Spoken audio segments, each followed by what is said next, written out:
Joel. Patrick. Happy Invisible Path, man. Happy Invisible Path. Yeah. We're about to cross over here into the new year. So yeah, most excellent. We've done it. We were actually time traveling, and we are deep into the new year. We are 20 days into the new year right now. It's true. It's true. Yeah, we'll have to think of it that way. Well, we need to let people know how ignorant we are, and how when they're listening to this, we're 20 days behind. So if any major things have happened in the world and we are so ignorant to not even mention them, now you know why. We've missed them in our time traveling ways. Yes. All right, before we started, you were sipping on a cup of chaga, and I said, Joel, is that the same piece of chaga? You said, yeah. Same darn chunk. Yeah. It's, we'd talked before, you'd asked about like, what's the utility over time? And I suspect that you probably get, the lion's share, right, of the extract on that first, few sessions. But it continues to give up all sorts of good stuff over time. But what I wanted to talk about with chaga is it's so darn popular, and there's extracts everywhere, supplements you can get everywhere. Yeah. And if you get a chaga supplement, this is just another plug for your whole product, right? Your whole chaga product. If you just get a supplement and it's chaga, or it's got chaga in it, and your supplement is a light brown colored powder, yeah, there's no darn chaga in there. There's some, there's some mycelium, some like fungal tissue that they colonized on some rice bran.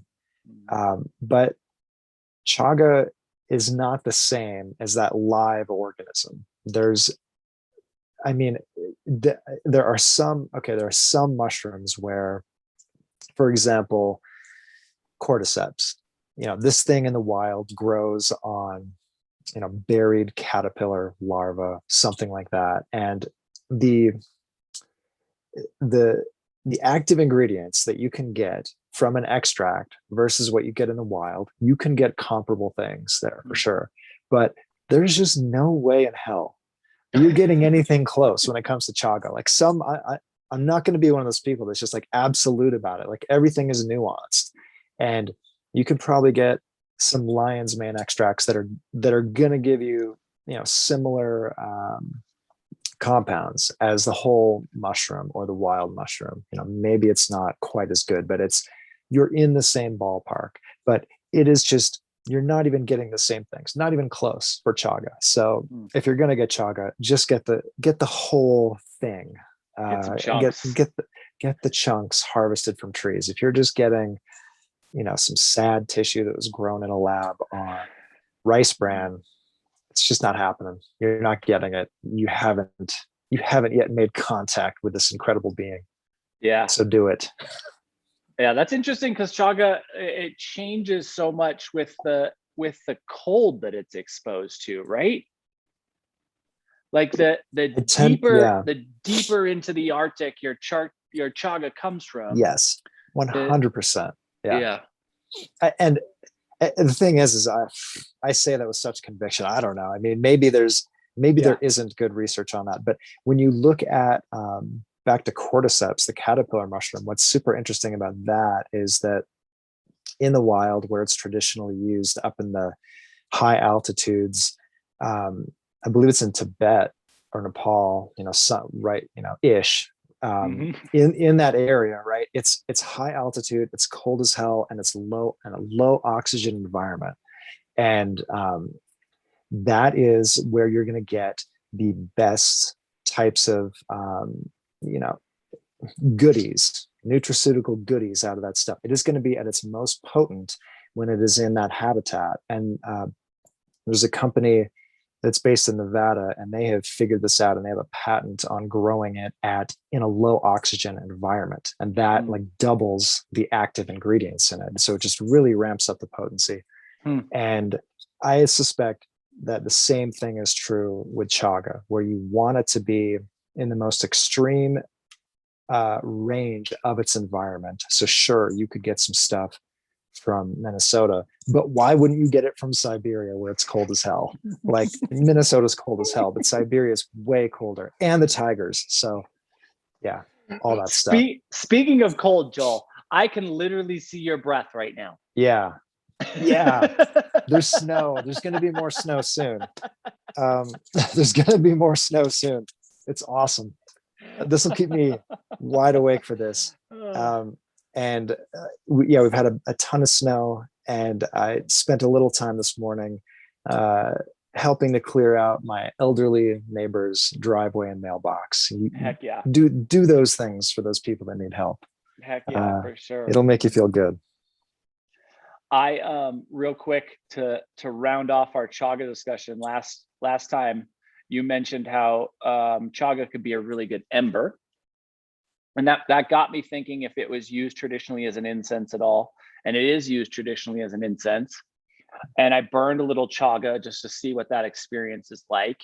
And it is a remarkable ember. But it's also a really sweet incense. So interesting experience on the incense front too. All good That's stuff awesome. with chaga. Did you use that? Was that something that was spent, or was that just fresh? No, it was my old chunk. Okay, nice. Oh, that's great. I mean, you still get some good aromatic entertainment. Yeah. It's awesome. Yeah, for sure. All right, so we're still in the midst of quite a mushroom tale. We're finishing it. We're starting it now. Now we're starting. Yeah. We've done the background. Finishing it and starting it. Yeah. So this tale starts, I guess, with leaving school, leaving Washington State, leaving the Northwest, where it's so darn wet all the time, and perfect mushroom habitat, and moving to the Southwest, down to Flagstaff, Arizona. And we had to get away and get some sun. And so that was crucial. But at the same time, I had spent like 6 years just hunting mushrooms in the Northwest, and really enjoyed that, and had identified, hunted and identified hundreds of different species, learned all the different genuses, had all this Latin in my head, and was highly suspicious that I wasn't going to find anything in Arizona, because the trees, I mean, just the size of the trees, like the trees down here are hardly even trees compared to the Northwest. Yeah. I remember being out hiking around with a bunch of people, and we all, went arm to arm, like reaching around with our wingspan around a giant tree. And it was like 12 of us to get around this old growth tree, linking hand to hand. And you just don't see that very much down in Arizona. So I was highly suspicious that, like, okay, this phase of, this hobby of my life, whatever, this thing I'm doing with mushrooms, whatever, it's gone. I'm not really going to find much. So, I hunted around a little bit in the lower elevations in town in the Ponderosa Pines, and I hadn't found a whole lot yet. I didn't know yet that you had some good edibles growing down there, actually. I hadn't found those yet. So I ended up going up to higher elevations, up into the aspens, hoping to find something there. I remember having this feeling in Washington.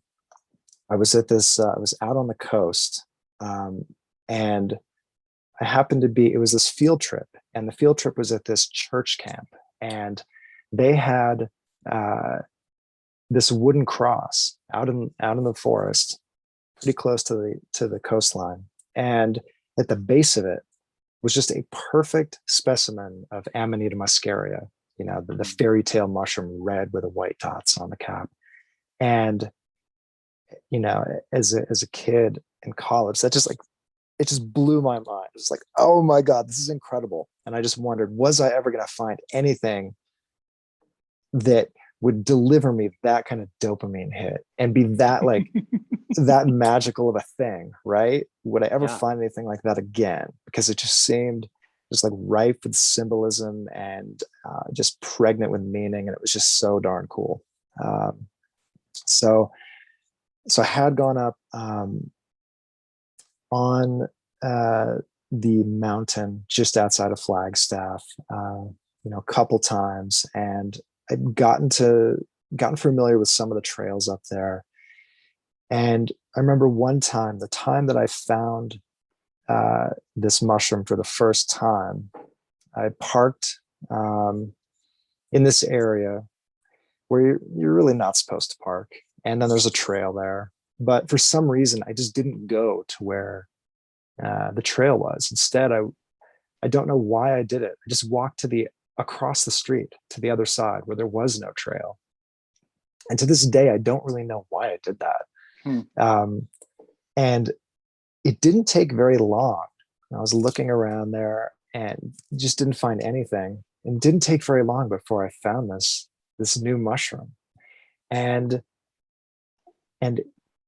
I was just flabbergasted. Like as soon as I saw this thing, and before I even picked it, I knew there was something special about it. Just a tiny, tiny little mushroom, maybe like less than an inch diameter for the cap, a tiny little yellow cap. And it looked exactly like all of the other psilocybin mushrooms that I had seen in the Northwest, except it was yellow, right? The ones in the Northwest that I was used to, Psilocybe stewensii, Psilocybe cyanescens, things like that, you have this, nice brown kind of caramel colored cap. And this looked exactly the same, but it was this cheerful yellow cap. And I was like, holy crap, there's one of them, but there's only one of them. And this is not about, like, I understood immediately, like, okay, this could be ridiculously special. And so I'm looking around immediately. And then I did find a second one, and it was under my boot. So it's like, oh, tragic, under my boot, tiny little thing. And I remember, I mean, this is, I had a film camera, and I just remember just emptying the whole roll on these two specimens, just trying to capture as much as I could while it was fresh before I dehydrated it at all. And then, grabbed a spore print off of that and was just totally blown away by this find. But then what can you do? This is not enough to do anything with. You don't, back then, I mean, the internet was just not what it is today. Right. This was in 2001, the summer of 2001, mid-August. And I could tell it was just by how it had responded, Bruising Blue. I could tell this was a fairly potent species as well. That was pretty interesting. And in the Northwest, everything you find generally is associated with human disturbance. You've got wood chips, you've got lawns, you have pasture and people taking care of animals. And this was just an undisturbed aspen forest. There's some evidence that there were some bears around, and some, I guess, decay of wood, and bears might be scratching at that. So you have some bear disturbance, but no human disturbance. And so then I went on essentially a journey to try to get more of these specimens so that I could figure out what this was, figure out if this was in fact a new species or not, and try to describe it properly. Because you can't do much with one mature specimen and then one immature specimen that you stepped on. So I tried like crazy to cultivate the thing, and did have good success in growing out the tissue on grain and then on wood chips.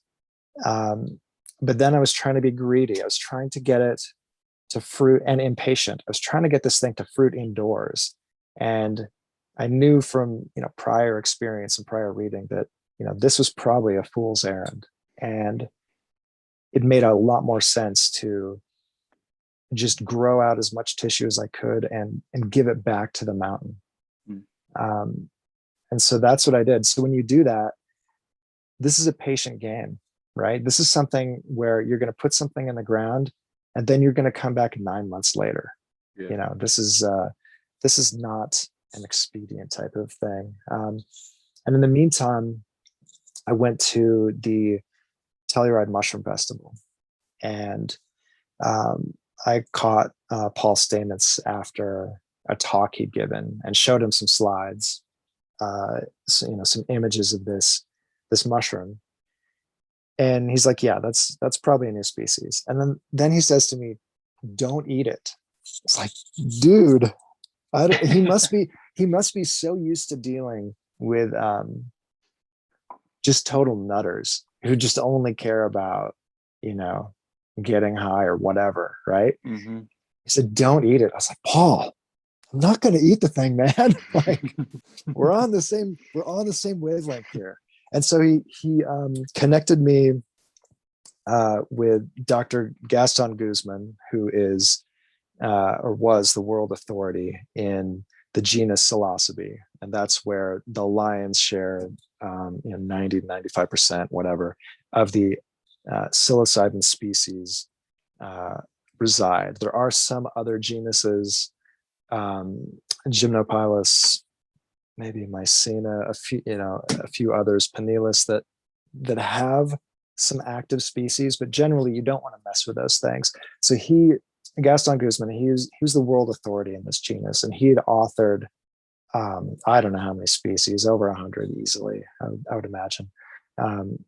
So then I'm working on a few things at once. I'm working on getting more specimens, collecting more out of the wild, trying to cultivate something, and then trying to get some samples down to him as well.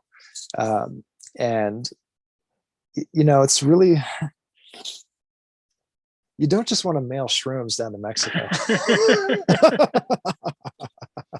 It doesn't matter if it's for research. You just don't want to do that. Yeah. It just doesn't work out well. So anyway, so I realized after after a little bit of headache, I realized, well, you've got to, obviously you have to do this through the proper channels. And so you need to find a mycologist who's at a university who can send stuff down through their herbarium, who can send a sample down from one university to another. And so I needed a professor, and I had gone to a talk when I was in Seattle with this professor presenting, Dennis Desjardins, and he, where is he at? I think it's in San Francisco or maybe San Diego, a university in one of those places. It's been so long, I forget. But he has been studying for a long time different mushroom species that grow on islands.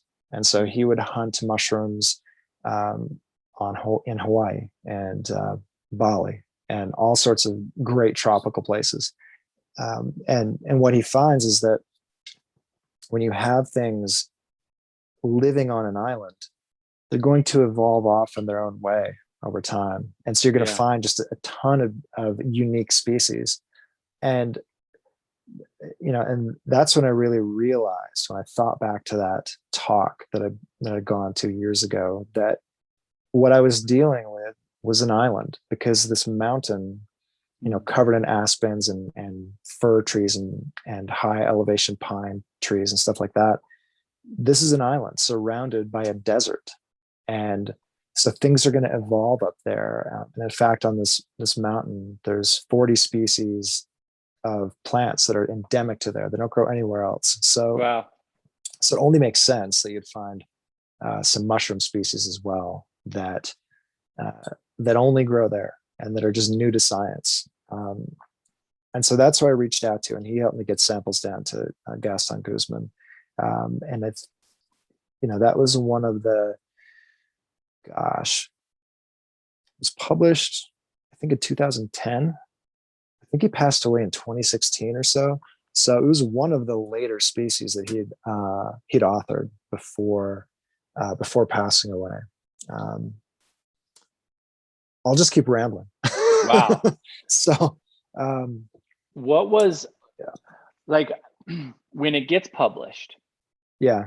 What is the description that is offered around this that is like identifying and setting it apart? Yeah. So there's so now a lot of the work I think is delineating and dividing different species up is done through genetics. But back then, and probably to a fair degree today, it's done with both macroscopic features, what does this thing look like in your hand, but then also microscopic features as well. And so with the genus Psilocybe, the gills, under the cap of a mushroom, the gills are the structures that produce the spores, that's going to help this organism reproduce. And so you have these specialized cells that the Basidia, and they have the spores, they produce the spores, but then in between and intermixed with these cells that are making the spores are these other sterile cells. And some of these can be longer. In some species, it seems like they're there structurally to sort of keep the gills from coming in contact with each other. So there's enough space for the spores to drop down out of the gills and get out into the air stream. But for whatever reason, for the genus Psilocybe, it seems like they're using the size and the shape and the number of these sterile cells on the gills as a real marker to distinguish between species. And why that is, I don't know. I'm an amateur, right? But this is what they do. And so it's a fairly boring type of thing, but it took a while. It took a few years for me to figure this out, where I could grow enough specimens and hunt other wild specimens to get a sample together to send off for research. And I remember, burying. I would grow, back then I would grow these blocks of colonized grain and wood chips out in bags. And then you empty the bag out and just take this big block, like the size of a shoebox or something, and just bury that in the ground. And I would just do that up in the aspen forests. And I remember coming back the first year when I had success with this method. I walked up to the site and there were like dozens of mushrooms there, just like an ungodly amount of them. And my first instinct was, this isn't it. It looked so different because it had so much nutrition compared to the wild ones. I was like, this isn't it. I was such a pessimist at first. I picked it up with just like such pessimism. It's like, what is this? And then it was like, oh my God, this is it. And there's too many of them. What do you do with all this nonsense, right? But it's an interesting thing. I mean, kids will grow these things in their dorm room in jars and aquariums, but there's something so much more interesting about forming this long-term relationship with this organism and trying to coax it out. And it's rare. I mean, I've only found it up there wild, growing in 2 locations ever. And I've only found it up there really a few times wild. I mean, it's so darn rare. It's just unreal. But it has probably escaped into Colorado. So that was good, because I did recognize, back to that island theory, I realized, okay, it needs to go to Colorado where the aspens are. So that was accomplished years ago, where it was like, okay, a bunch of spawn was buried up there in the aspens, and everything fruited out and was just allowed to spore out, and nothing was ever harvested. So that was a good thing to keep those genetics around. But I don't know. I'm not. People will hit me up. Um, every monsoon season, I'll get at least one person reaching out. Someone will track me down because you can't. Because I sort of decided a while ago. It's like, well, why? There's enough psilocybin in the world, right? There's enough things in the world where you can just go online and sure, you can buy the spores, you can buy the kit and all that, but maybe there should be some things out there that you can't just get off Amazon. Like maybe there should be some species that if you want to get to know them, you've got to go there and figure it out. Yeah. Right. And generally I can't help people because I don't cultivate this stuff anymore. And it's hard as hell to find the wild. It's there, but it's really quite rare. Yeah. And so it takes some work. And so it's really only for the nerds. It is not for people who are looking to trip or whatever. It's really not for them almost. It's for only the mushroom nerds because it's so rare and it grows in such small quantities that that's a good thing. It keeps less patient people away. I think in general, that's a good thing to do, to keep less patient people away. So yeah, that's the story of that. And it's a strange thing because sometimes, I don't know if you ever had this, Patrick, where you go back and you look back at your life and you're like, well, shoot, maybe I should have done this instead of that. Like, have I done life right? And sometimes I'll think, well, damn, should we have moved to Flagstaff? And then I'll just think, well, what is up with that impossible thing that happened? Yeah. We found this like ultra rare mushroom. And so it's a strange thing where it's like only the lucky are prepared, and you have to sort of, acknowledge those cosmic giggles from the universe. That's like, yeah, you're on the right track. Here's this, for sure, this sign that you did what you needed to do. You moved to where you needed to go. Yeah, absolutely. I mean, all the required knowledge to make that possible, right? It is all the required life experience to make that possible. It's all, yeah. And there were other, up at the local college here, there was a mycologist that taught at the school for a number of years and wrote a book about mushrooms in the area as well. And so he surely taught some students, and they had people out hunting, and no one ever found this thing. So that is wild. So yeah, it really is that, like, the lucky are prepared. And like I've been up there with other people that are experts in other genuses and watched them find things where they're like, oh, that's probably a new species, let's collect that. Oh, I didn't know that. I stepped over those things for years. No idea, because I don't know enough about that genus, and frankly I don't care. Right. I don't care about that genus. Right. But for whatever reason, I'm drawn to these magic ones. And even though it's really not a pastime I like to engage in, but with respect to, ingesting them. But yeah, you need to have a lot of experience and a lot of luck, I think, but when you do that, I don't know, it's interesting when you have these skill sets or whatever, and then you take them somewhere else where you wouldn't expect them to apply, and sometimes it just works out. For sure.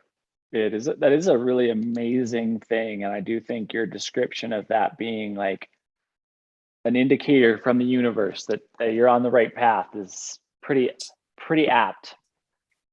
Oh, a couple more things. Sorry. So the mountain here is it's a sacred mountain for the first peoples that live here, for the Navajo and the Hopi, and they have spirits that live on the mountain, and they help with bringing the rains and supporting crop growth and things like that. These are the Kachinas that live on the peaks, and they come back. There's this dance and this ritual to send the Kachinas back to the mountain, and that happens right around the monsoon season. in the summer, where you get these summer rains, which I think is interesting. And anytime, I just think it's interesting. If you have an area that is sacred to Native people, and they have a belief system where there's supernatural spirits that inhabit that area, you should look for some sacred plants there. Like, you might find something. And I said before, they don't have a, that's not part of their, current day or historic practices, but I just think it's an interesting overlap. Yeah. And for the nerds, I should probably like mention the name of the mushroom and all the species and all that too. And I did not name it. So the researcher, Gaston Guzman, he lives in Mexico. He's used to the Mexican species and the cultural integration of the shamanic practices down there with these different species. And so he was, very, I don't know if he was looking for something that wasn't there. I mean, he is looking for something that wasn't there, but basically he named the thing after one of the tribes here. He named it after the Hopi, because that's just an imprint for him, where he thinks, yes, of course, these tribes must have used this maybe in the distant past or something. But yeah, so it's psilocybe hopii, Hopii. And you can Google it and find a scant collection of pictures, and no spores for sale at this time, as far as I'm aware. But it's an interesting thing, the cultural uses out there, and how, when I didn't even realize he was naming it after the Hopi, and then when I saw the paper published, I was like, well, all right, there it is. I wish you would have done something different, but because it's not part of their scene. And I'm sure they wouldn't really want to be saddled with that. But I suppose it's at least a recognition of the geography and of an area that is recognized as sacred to some of the tribes around here. Yeah.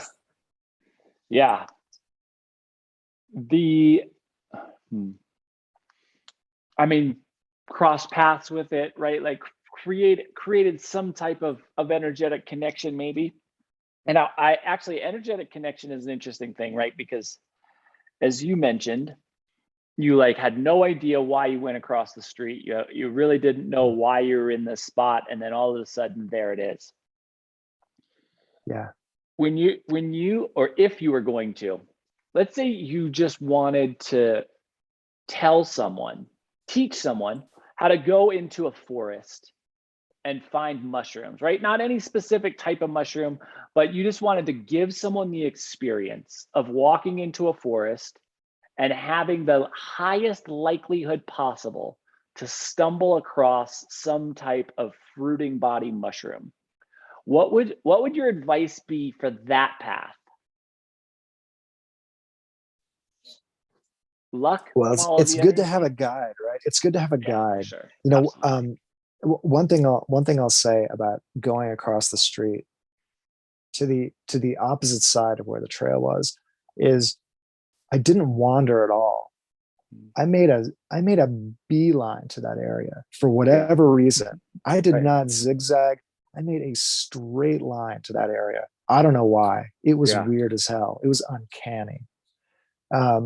But your brain, when you're looking for things, your brain is a pattern matching engine in some way. And the more you look and the more you find, the better your brain gets at seeing these things. Absolutely. And so you can go out in the woods and having never really hunted for wild mushrooms, and go out with someone who's experienced, and they're going to find 10 times as many things as you're going to see, probably, at least to begin with, because your brain is not geared up yet. It hasn't been trained to recognize those patterns.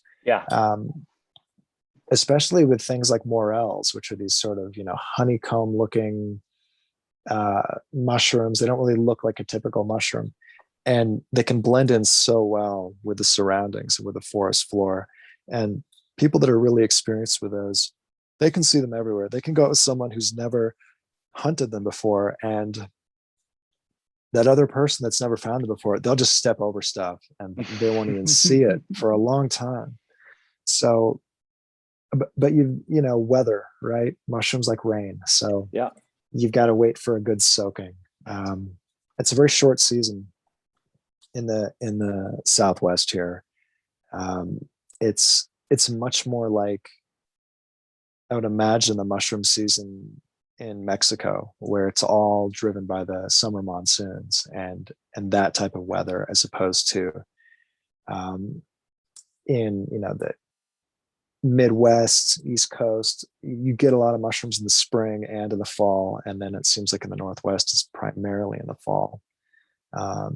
West Coast, California, that's more winter, really, from what I understand.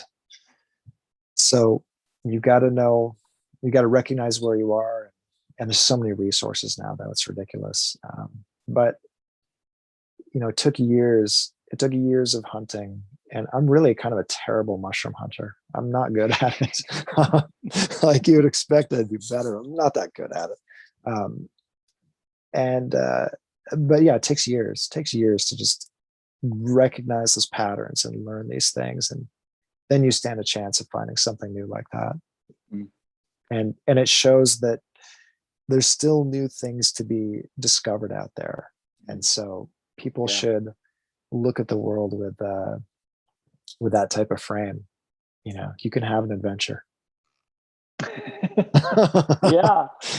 I mean, that is really fun. There is so much prep work required for that adventure, right? Like if I could have been in that exact same spot, and even Yeah. if I got lucky enough to see a mushroom, I wouldn't have ever given it 30 seconds of thought, right? I would have been like, it's a mushroom, that's neat. And then I would have been off somewhere else. So there is something, I mean, if you're actually looking to replicate what you've done here, the back end work, right? The 2 episodes of back end work really is essential to making that a possibility. It's true. And you know, but you could probably do something better with your life though than that. I mean, you've managed, like, I would I have imagine not your discovered mind, anything. you don't have any, look, you can sleep on the floor and you're not addicted to any streaming services. So that's an accomplishment, right? And that took work. That took years of work. So if you're going to dedicate yourself to something, you know, maybe esoteric and new, or you're on some path to discover something, you know, choose wisely so you don't do something stupid like just find a new mushroom. I mean, I think the adventure description you gave is so perfect, and I do think there is a culture that still exists in America because we are so new, right? Like we are 4 generations, essentially max, maybe more than that. We're not that many. We're just such a short and new country with this ridiculous pioneer quality that had to be in our ancestors for us to get here, right? Like somebody had to be like, hey, we're going to leave the known world and we're going to go to this new place on maybe a promise, maybe just an idea to get away from what we already know exists.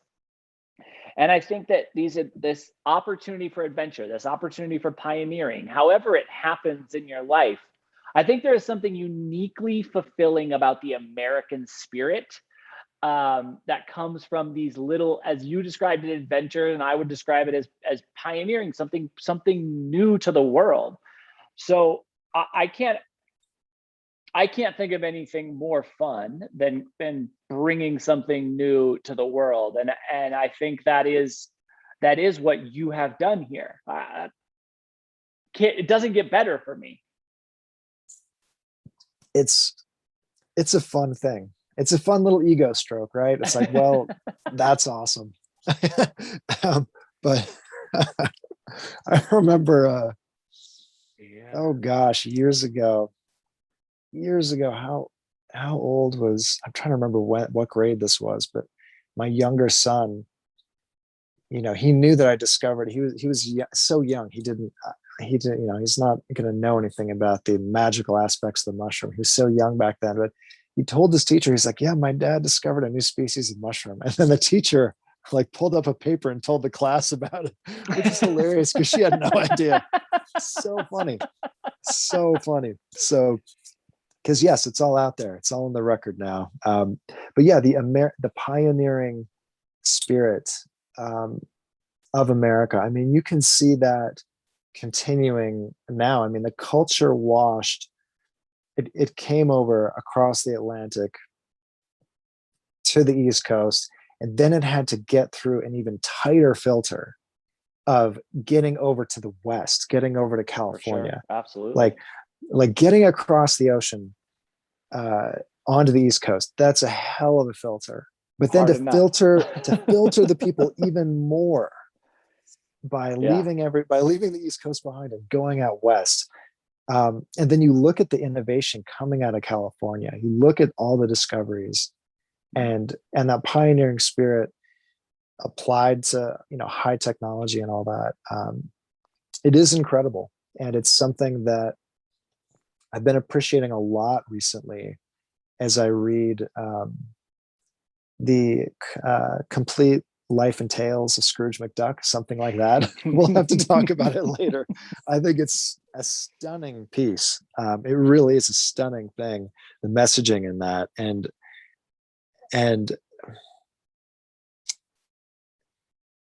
life is so darn easy now. You know, we've talked about that a lot on the Invisible Path. You can have everything sort of handed to you. You can sort of coast through. But why not take advantage of all that abundance and all that comfort to find something new or create something new, right? To re-engage in that pioneering spirit in the new modern age. Yeah. I mean, find those things. Those are the most, I really believe that those are the most fulfilling things that we can interact with in our time. So heck yeah. More than an ego stroke, Joel. A rad exhibition of American pioneerism. Well, we talked about that too. It's like using the ego for something good. Like most people need that drive anyways. And so, okay, cool. Yeah, use it to your advantage, right? Like, sure, I don't know, we're all flawed. We're all human. We all have our needs. And so figure out a way to get those fulfilled while doing cool things. I agree. What, if any, is the way that your life experience has changed the most from this discovery? It is such an easy answer. It has to do with some feeling of certainty that like I was on the correct path then, right? Like this was something that I was supposed to do. I had no strong conviction about moving from Washington down to Arizona. It was something that was done on a whim, and it was really driven by my girlfriend at the time and now wife. It wasn't something I would have done on my own at all. Yeah. Not ever. Wow. Which is an incredible piece of it too. It really is. Yeah, well, absolutely. I couldn't have done it on my own. Not in a million years, even if I knew everything about mushrooms, because I wouldn't have come down here. Yeah. Wow. That is the perfect thing to come out of it too, right? It's just like as clear a day a sign as could possibly exist. Yeah. From like the universe is so strange like that. But you've got to roll with that, those coincidences. And my God, even in the Scrooge McDuck comic, he has like a shamanic. There's this one scene where they essentially have a shamanic a shamanic encounter, and he has that same thing where he has this kind of validation from the universe that he's on the right path. I'm going to finish reading all of it, and then we're going to have to do an episode about it at some point, because there's something about it is dripping in that spirit of adventure, and that taking of the invisible path. And that invisible path is not something that you can really predetermine, in a sense, right? For sure. You have to prepare for it, but you also better follow the coincidences as well. Yeah, absolutely. Absolutely. Any final wrap-up thoughts on this 3-episode adventure for our ears? Just another reminder to shovel your neighbor's driveway or something, or if you have an elderly neighbor, see if you can help them out. Yeah, I like that. Joel, thank you, man. I like, this is a story that you and I have kind of like briefly touched on, but never actually done a deep dive into. And it's something that is one of the most fascinating experiences I can think of. So this has been a real treat for me. So I thank you for sure. Thank you.